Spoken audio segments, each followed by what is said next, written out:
Hello friends, मीनाज किचनमध्ये तुमचं खूप खूप स्वागत आहे। आज आपण अजून एका प्रकारचे डिंकाचे लाडू करणार आहोत। ह्याच्या अगोदर मी जाडसर वाटून गुळाच्या पाकातले दाखवलेले होते। तर आता हे खारीक जी आहे ती बिया काढून खलबत्त्यात थोडी जाडसर वाटून घेतली। त्यानंतर मिक्सरमध्ये आपण खारीक आणि खोबऱ्याचा खीस असा एकत्र करून बारीक करून घेतलेला आहे। 1.5 किलो खारीक आणि 1 किलो खोबरं मी वाटून घेतले। तसंच त्यानंतर पाव किलोच्या वर बदाम आहेत आणि काजूसुद्धा तेवढेच आहेत। ते तुम्ही कमी जास्त ऑप्शननुसार करू शकता।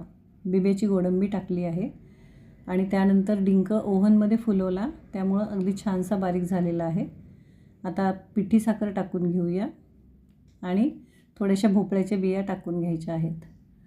तर ही पण रेसिपी अतिशय सोपी आणि झटपट होणारी आहे। तुम्हाला अशाच वेगवेगळ्या रेसिपींसाठी तुम्ही माझ्या चॅनलला सबस्क्राईब, लाईक आणि कमेंट करा। थोडंसं जायफळ खिसून घ्यायचं आहे। जायफळनी छान स्मेल येतो लाडूंना। तर एवढ्या मिश्रणासाठी अर्धा किलोच्या वर जास्त तूप लागेल। ते थोडंसं गरम करून पातळ केलेलं आहे। हे सगळं मिश्रण एकजीव झाल्यानंतर त्यामध्ये आता आपण तूप टाकून घेणार आहोत। लाडू वळायला यायला पाहिजे इतपत तूप लागणार आहे ह्याला। तर हे तूप टाकल्यानंतर सगळं मिश्रण छान मिक्स झालेलं आहे। आता ह्याचे आपण लाडू करणार आहोत। तर टेस्टी आणि हेल्दी असे लाडू आपले तयार आहेत।